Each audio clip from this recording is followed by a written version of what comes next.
In this video, I'll show you how to restore the missing sort feature on collection pages in Shopify Horizon theme. As you can see on my store, the sort options are displayed top right corner of the page right here.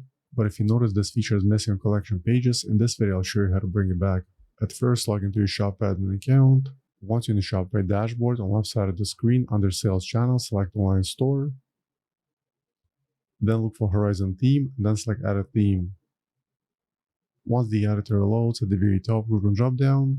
Then select Collections, Default Collection. On the left side of the screen, under Template, expand Collection, and then select Filtering and Sorting.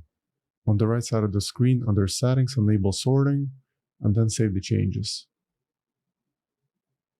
Once the changes are saved, go back to your website and try refreshing the collection page. And as you can see right here, the product sorting feature should not be available.